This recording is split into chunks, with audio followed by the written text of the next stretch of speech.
Hello, it is time for Art in the AM, like I have been doing every Monday for 6.5 years now, just about 6.5 years, here on Creations of Studio 39.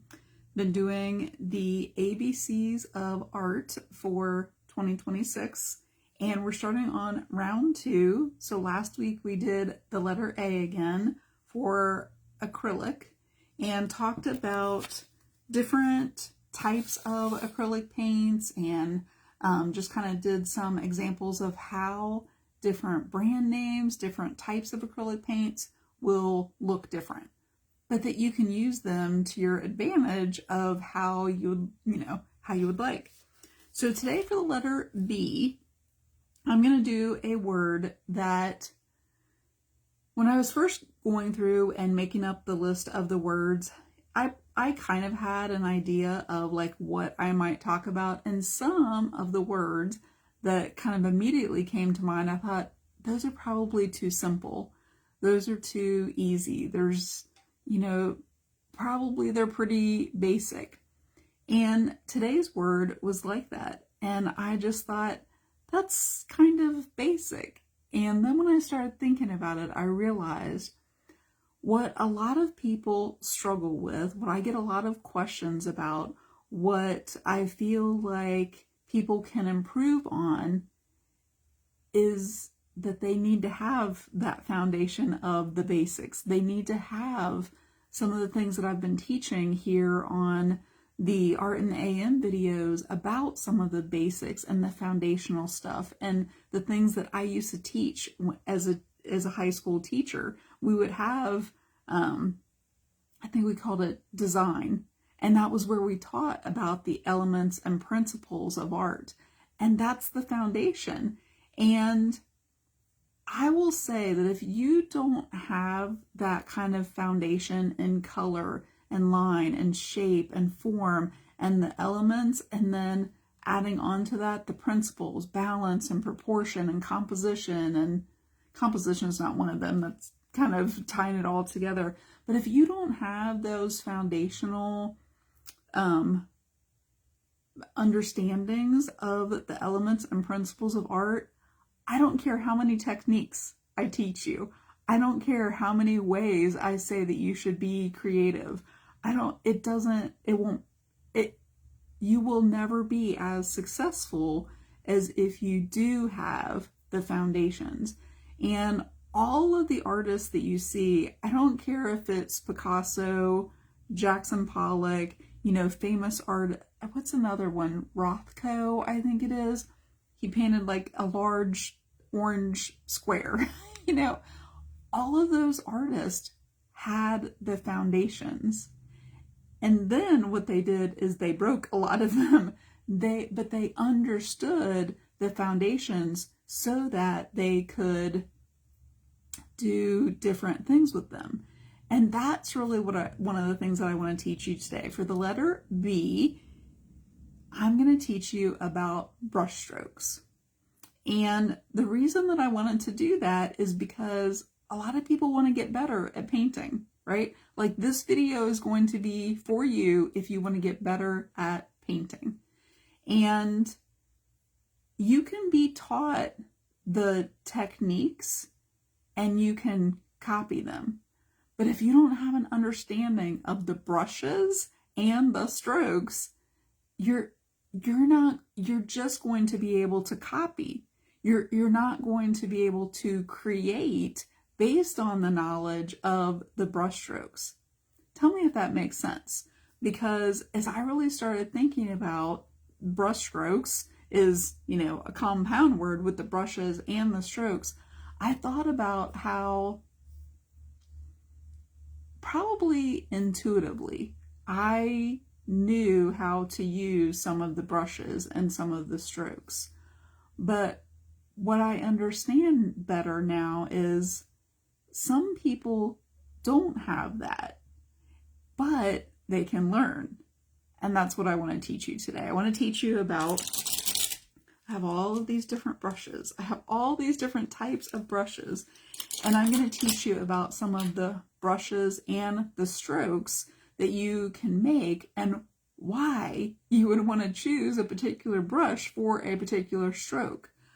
I tend to have a couple of certain brushes that I use because I've learned how to manipulate them the way that I like to use them.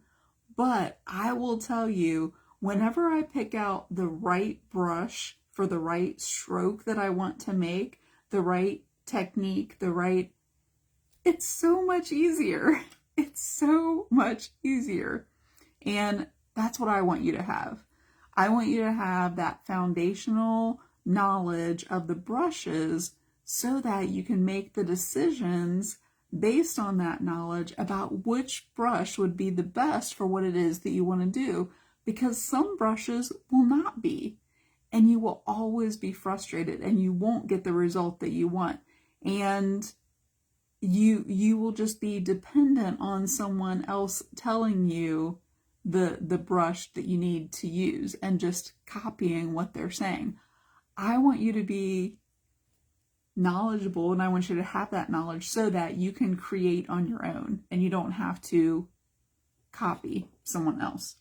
So I'm going to start with probably one of my favorite brushes, and I have different sizes of this brush, and it is the flat brush.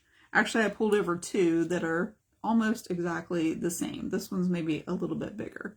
But I have different sizes of flat brushes. And sometimes these are called square, right? Because they have like the squared edges. These flat brushes are probably my favorite because they're the most versatile. I can use them with acrylics and watercolors. I can do points with the tips, and I can do like big washes of color. I can get into corners, and I can do larger areas. I can use this brush for a lot of different things because I can turn it. I can even do straight lines. I will tell you, I can do straight lines better with a brush like this, a nice flat brush that holds its shape really well. Like this one is fuller, and it makes a much thicker line.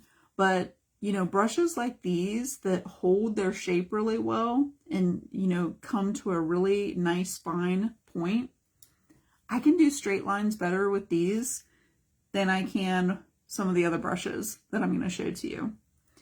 If you only had one brush that you could get, even one brush that you could maybe spend more money on, one brush that you could use for a lot of different things, I would say it's the square brush.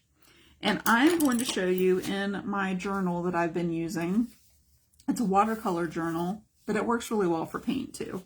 So I'm just going to use one color of paint today, and it is this apple barrel paint that I just found.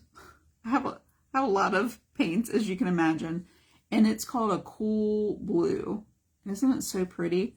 And I used it for this page that I just finished. I haven't even posted a picture of it or anything yet. And it's this blue that I used. And it's just like a really nice, like, you could use that for sky, and you could use it for like a turquoise kind of a color. And, you know, it's just like a really nice blue. So I use it for all those dots in there. And it went really well with some of the colors that I chose for the other things that are on there. Like it almost matches that heart in there, and didn't even come with that. So I'm going to use this blue paint, and let me get a little palette. Do you save lids for your palettes? This is the lid from Cashews, and I get one of these all the time. So I have these little lids, and they work really well for my paints.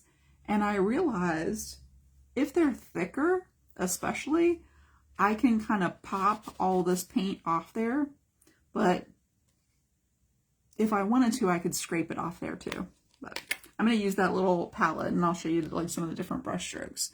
So what I will probably do on here is just, oh, sorry about that. It just like slid on a piece of paper. My stand did. I'm just going to put the brush strokes like random on here, kind of in little groupings. You could create a grid if you wanted. You could, you know, label it ahead of time with all of your brushes. And you could even do one whole page with each brush so that you could experiment with them and, you know, really see. So I have all of my flat brushes to start with, and I'll just do like a couple of different things with that one. I have probably like 6 or 7 different brushes that I'm going to show to you. What I realized is this paint is kind of thick. I'll show you when I squirt it out on here. Look, like it doesn't, you know, it doesn't really run. It moves around a little bit, but it's a pretty thick paint. So for a craft paint, I don't know if you ever use Apple Barrel. I forget who carries Apple Barrel. Hi, Shannon. Hi, Wanda. Hi, Mom. I feel like Walmart carries Apple Barrel, and Meijer we have close to us. I don't know if Michael's or Hobby Lobby, if they carry Apple Barrel. That's hard to say altogether. So when I'm using a flat brush, usually I will start with the backgrounds with the flat brush. So I can get a little bit of brush, and I usually kind of press it down so I'm just getting paint on one side. You can do some really fun effects if you get one paint on one side and then another paint, and then you can kind of, that's like advanced flat brush technique right there. But I can just do, you know, a nice flat even color. I can get the paint on there and get it nice and flat and do, I mean, look at that line. It's a little uneven, a little thicker because of how you press on it. You know, so that's something that you want to kind of experiment with.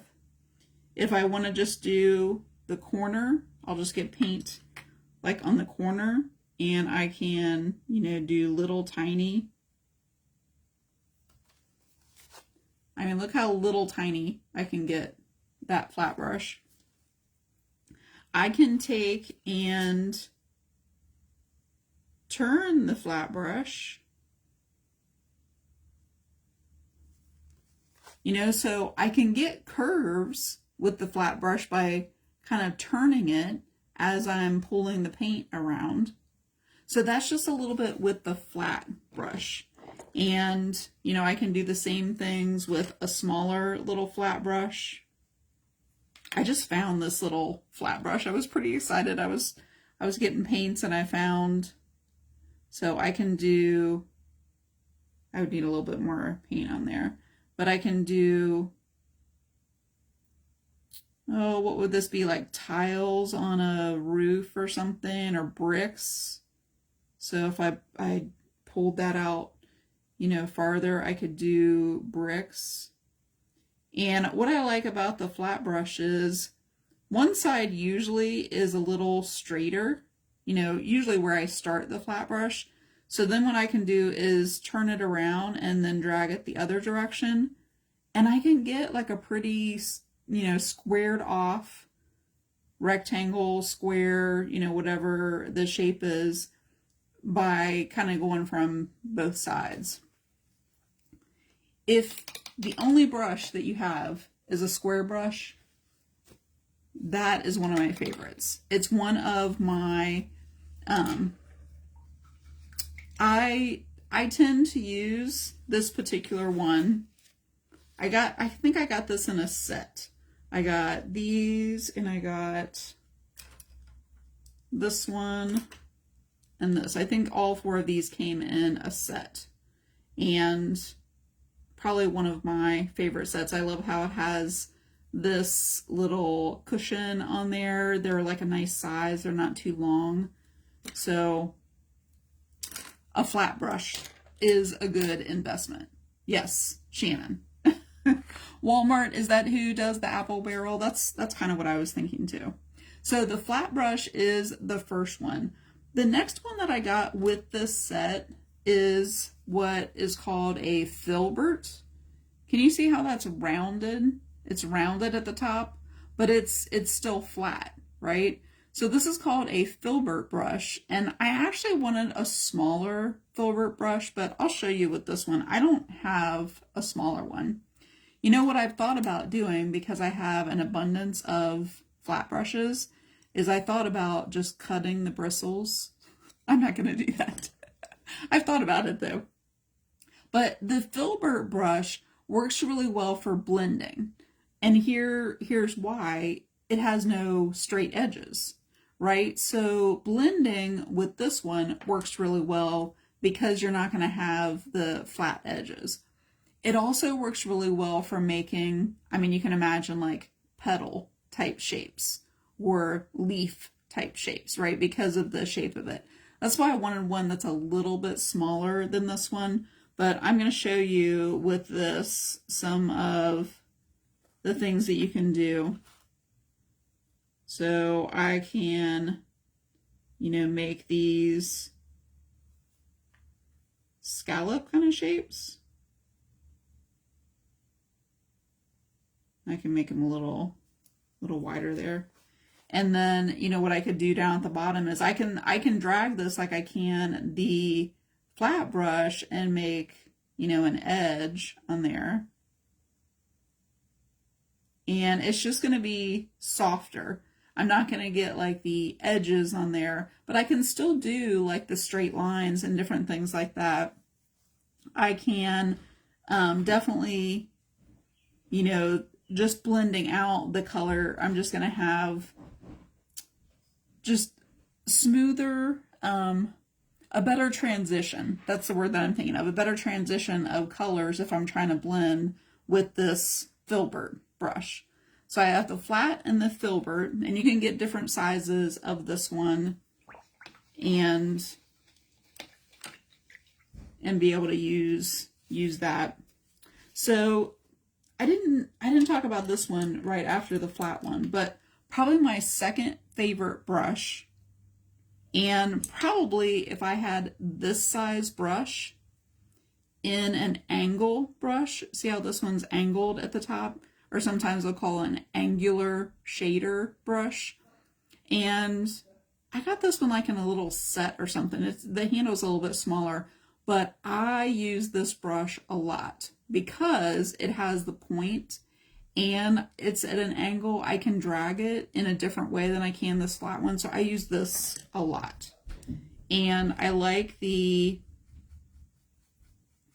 I don't know, the amount of paint that I can get on there. So I'll just do it like right beside this one here. So I can drag it and get even more paint on there. And I can like lift up. And for some reason I can get like straighter edges with this angular brush than I can the flat one. I can definitely do, you know, the straight lines. And I want you to see on this one, I can really get a nice point at the end because, I mean, it's a little bit smaller. That's part of it. But because it comes to that angle, I can like lift up at the end. I can press down a little bit and drag it. And you can see that would make like a nice even petal shape, which you wouldn't think with an angular brush that you could get. I can do the little tiny dots, and I'll show you. I mean, I can get a pretty small little detail on this one. This little brush, usually I start with kind of a bigger flat brush, and then I like to go to this angled one because I can do a lot of my little details. I can get into corners and drag. I can, just like I did with the flat brush, I can start it and then, you know, twist it. Right? And I can get, you know, a curve going along in there. So I really like the angled brush. And again, if you had a flat brush and you wanted to cut it at an angle, you could do that. I don't like to start cutting up my brushes for what they're actually used for, but that size angle brush, I would probably have this brush over some of the detailed, what they call like a detail brush, which I'll show you. So these two brushes, if I had these two, I would probably be, I could probably do a lot of what I wanted to do just with these two. But I do like to have a round brush. So these are my two that I have that are a round brush. So you can see that this one is a little fuller. I like to use it more for watercolors because it'll hold more of the water. And this one is a little thinner at the top. All the different companies are different in how they size. I'd say that these are probably considered the same size because the barrel, you know, that top part is the same. But because this one is thicker, it doesn't hold its shape as well for the point. So I prefer to use this one. So this round brush really works the best for petals because you can press down and get like the petal shape, and then you can lift up your brush. And so you can see I can get like a nice wide, and then I can go to thin. So I can have a thick to thin. I can do kind of how I did with this one, like with the little scallop. I can do little shapes. You know, so I like to use that one a lot for just little petals. If I put a little bit more paintbrush on there, or a little bit more paint on the brush, I can, you know, kind of get more like petal type shape. So I press down a little bit and I just don't come to as much of a point.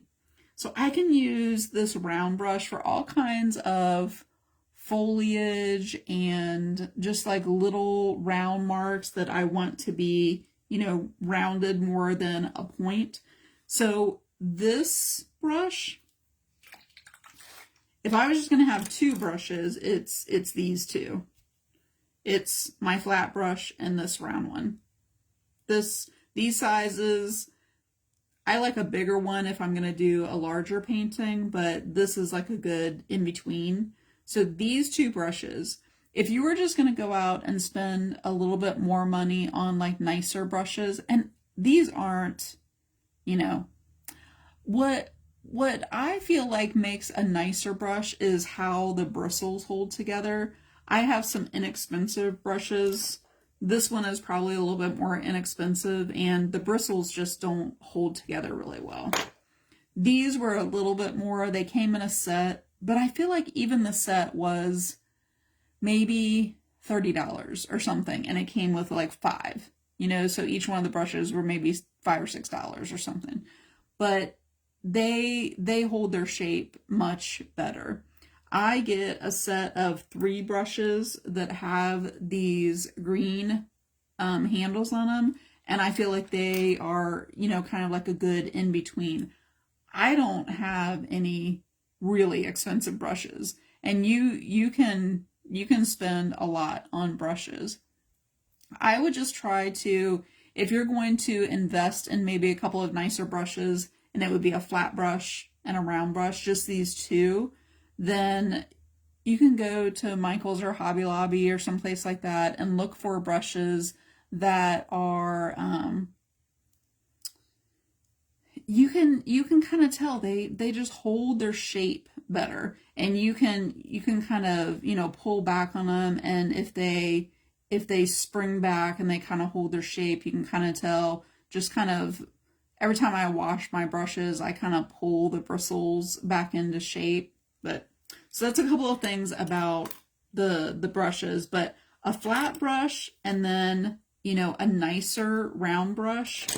This one to me I don't use as often because it doesn't keep its shape as well as this one, even though they're about the same size, right? Like you can see the difference between those two. Okay, the other brush that I wanted to show to you is some kind of a detail brush. And sometimes you'll hear these called liners or script brushes. The script brushes have a longer, they're just really thin, but they have a longer bristle. And that's just that you can do more, kind of like the scroll type things and that. But this little tiny detail brush, I don't use it as often because I feel like I can get pretty small little details with this one. I can get the paint on there and it holds its shape and I can do little details.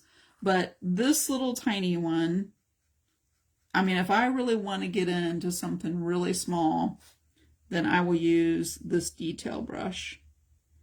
And I'll just do like a couple little dots just so you can see.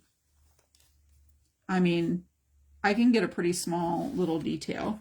And depending on how much paint I have on there, I can even kind of do some of the things that I do with a round brush.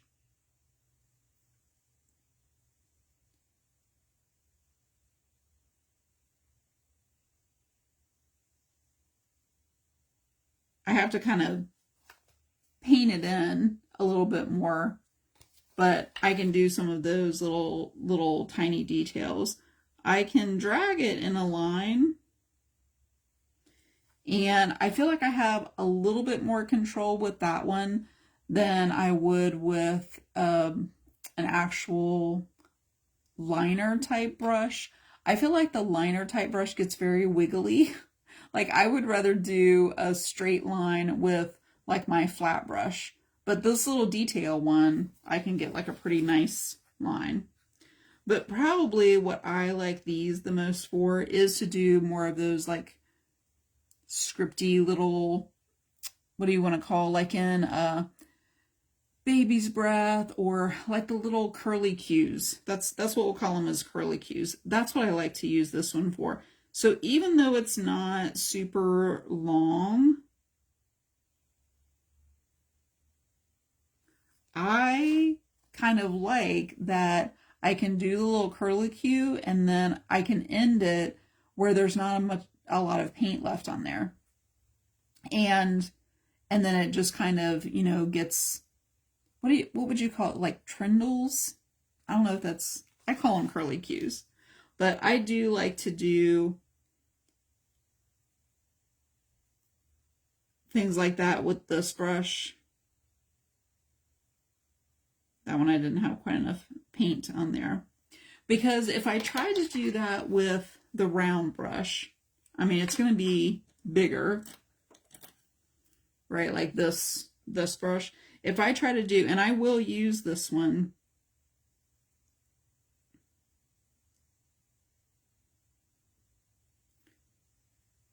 but I end up picking up paint, and it's harder to get that little end part where it just kind of fades, and it's harder to keep it all one thickness, and it's just a lot thicker than this little one. So if I have little, curlicues like that I want to make, I will use that little detail brush because I can just get a much better, like little tiny detail. So this would be the type of brush that I probably would hold off. I don't know that I would get this right away. I don't know that I would invest necessarily in a detail brush unless you did a lot of detail work. Honestly, what I tend to do instead of using a detail brush is I will use a pen to do detail work. So, do I find the length of the handle affects the control? Shannon, that is a great question. I actually do like a shorter handle. And I tend to hold it a little bit more in the middle. Like I don't hold it right up close because then you would only need, that type. So I kind of hold it a little bit more in the middle, and you can even kind of see that this one's, designed for up here. I still probably hold it back a little bit. I think it also depends on the type of work that you do. So I'm usually working like right here at my table, kind of close on something smaller like this, maybe up to like a 16 by 20 inch canvas, which is a little bit larger. But most of my work is a little bit smaller. So having a shorter handle where I can kind of, just hold it in the middle works for me. Somebody who is working on a bigger canvas, 2 by 3 feet or something like that, they may want more like this type, a really long paintbrush, because they're farther away from the canvas. They want to get their whole arm. They don't want to work really detailed, little tiny in perspective on that canvas. Whereas on the work that I'm doing that's smaller, even like my little detail brush in comparison to the size that I'm working on is not super tiny. Does that make sense? So I think it depends on the size of the canvas, in addition to, how you like to work and that kind of thing. But that's what I feel like is that it depends on how large your canvas is. Wanda says she definitely needs to practice with the detail brush. That one does take a little bit of practice and to know how much paint to have on there. Because I can tell you, if you have too much paint on your detail brush, you aren't going to get details. It's going to get thick and out of control. Let me show you a couple of other brushes that I have. One of them you may know is the fan brush. And I will tell you, if there is any brush that you get that will do the work for you, that is the right brush for certain things, it is this fan brush. Tell me if you've ever tried to do a pine tree. Tell me if you've ever tried to do any kind of tree, really any kind of tree, because you don't want to paint every single little individual leaf or pine needle, So a fan brush helps you to do that easier. Like, it is the brush made for doing textures like leaves and trees and things like that. So I'm going to show you this one. I feel like the handle's a little bit longer on this fan brush, but it is better. I had some fan brushes where the brush is really, like, the handle's really long. And like I said, if I was doing a bigger canvas, that would work, but not for the size that I really do. So I tend to not get too much paint. I actually have more on that one end than I would probably get. So I try to, kind of wipe a lot of that off. And what I'm really kind of looking for in the fan brush is I want the separation. I want that separation in between the bristles so that when I go to do a pine tree, when I go to do leaves on a tree, there it's separated. So I don't want to have so much paint that it gets everywhere. So I'm just kind of like doing texture on there so you can see, not necessarily making a pine tree. But can you see how all of those little parts, pieces, all the little, that brush made all of those. I mean, think about how long just that little section would have taken me to paint if I was painting each little separate one of those. So a fan brush, you can drag it. And if you have just a little bit of paint on there, it makes great texture for like wood and things like that. Something that is aged or rough, it'll pick up the texture of whatever's underneath. So this watercolor paper has a texture to it. So it's kind of picking that up because I don't have very much paint on there. And it's picking it up only in the areas where the bristles are on the fan brush. A fan brush is so much fun to, I can even do a straight line. Well, I say straight, but I can do a line with the fan brush, and then I can, you know, start to use the bristles on there to do like a pine tree, you know. And whenever I've been painting pine trees, like I wouldn't do a trunk that thick, but whenever I'm doing pine trees, I always think about that I want to leave space in there, and that's why I want the bristles to be separated for like where birds might fly in there, you know, or something like that. So a fan brush, if you're doing any kind of trees like that, works really well. And what I will say about the fan brush, and I'll show you another one that I have that's kind of similar to a fan brush. I have it around here. I don't put these in the water very often while I'm painting, because I tend to work a fan brush with drier bristles because I want the dry brush to go over the paper. So just be careful if you're using a fan brush. You might not get the same effects after you stick it in water and get it wet, because the bristles really just won't separate out like that. The other one that I use that's similar to a fan brush is a, oh, I don't know if I have one over here. You can get them at Harbor Freight, and they are, I cannot even think of the name of the brush now. It's a very stiff brush. Oh my goodness, I can't think of it. I have it over there. But anyway, it works really well for textures and things like that too. And it's very stiff, and I don't put those in the water. I actually don't wash those at all. What are those called? Oh my goodness. If you know what kind of brush I'm talking about, where the bristles are really stiff on there. I feel like it starts with a P.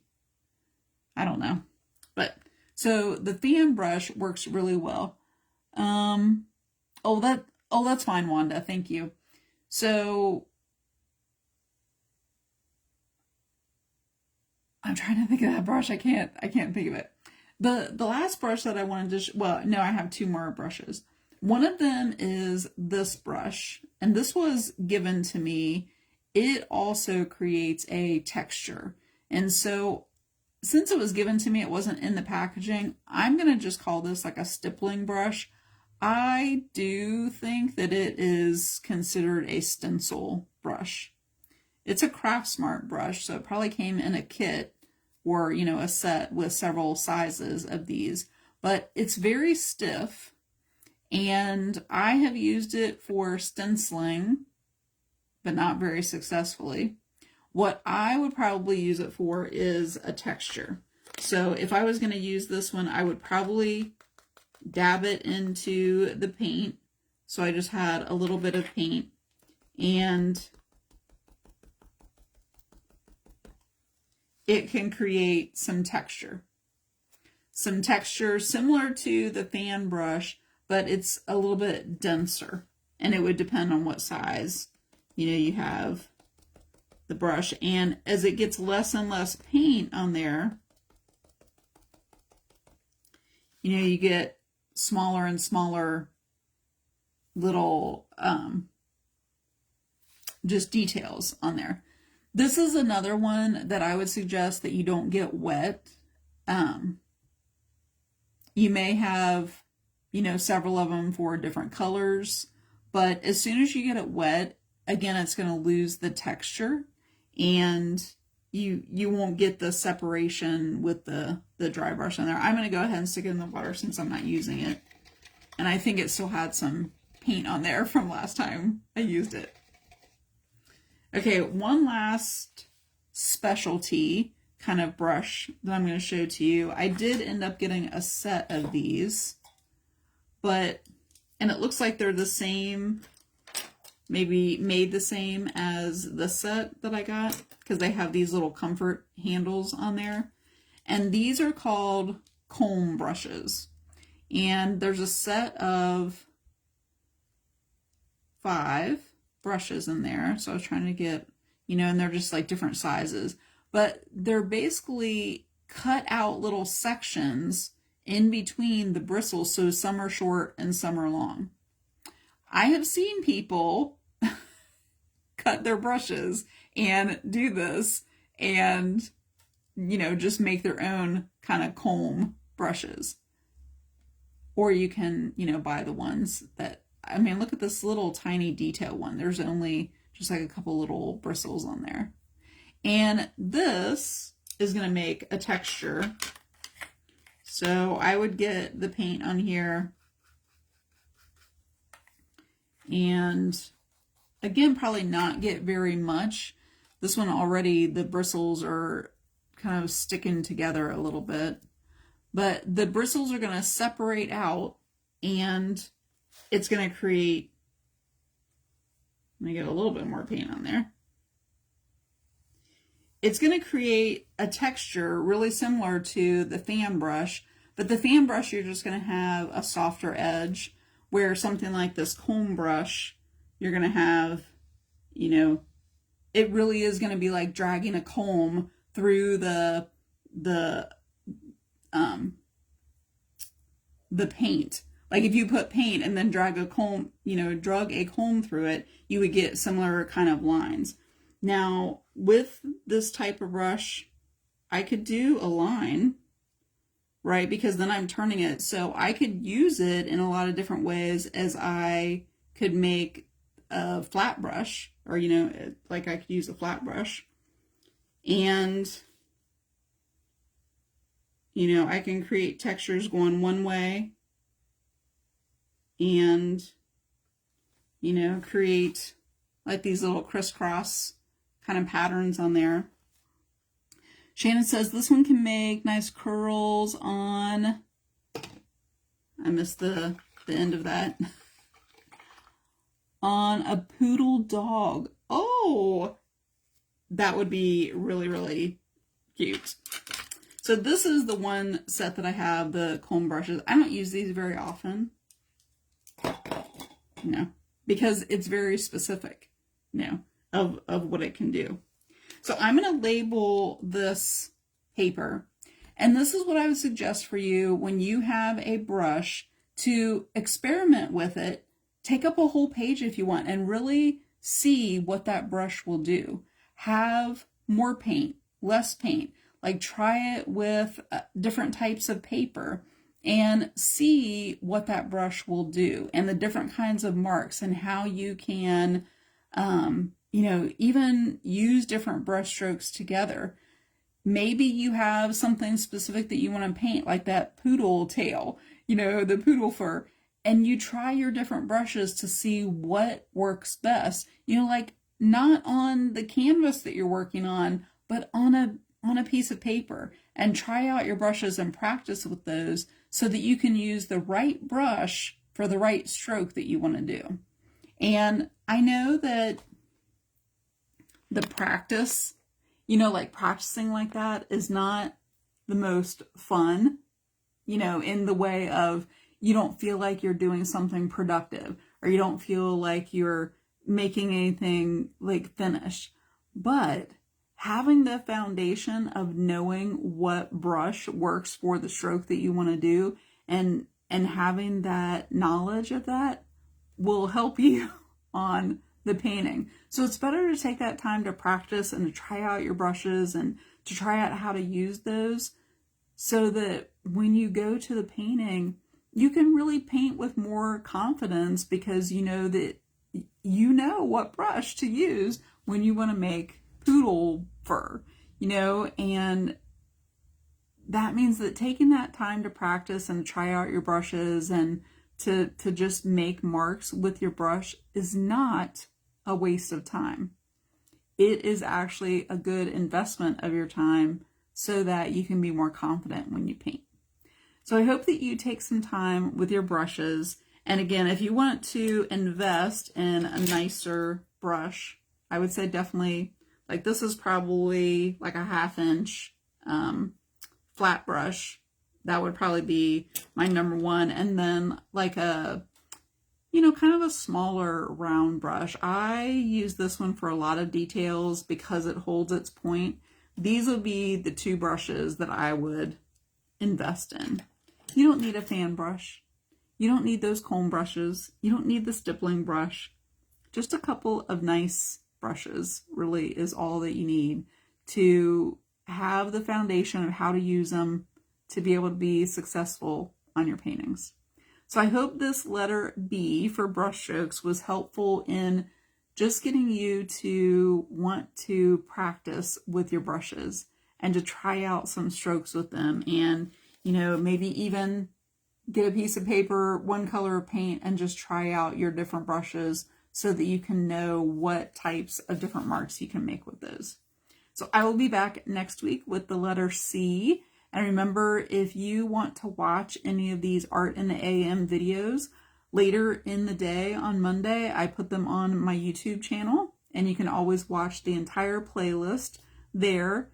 I believe there's like a little tab that says playlist, and you can go. So if you need the link to my YouTube, just put that down in the comments, and I'll make sure that you have that so that you can go watch the whole playlist of all of the Art in the AM videos, the ABCs of art, and all the other videos that I have over there about just being creative. So I will see you next week at 10:30 for Art in the AM and the letter C.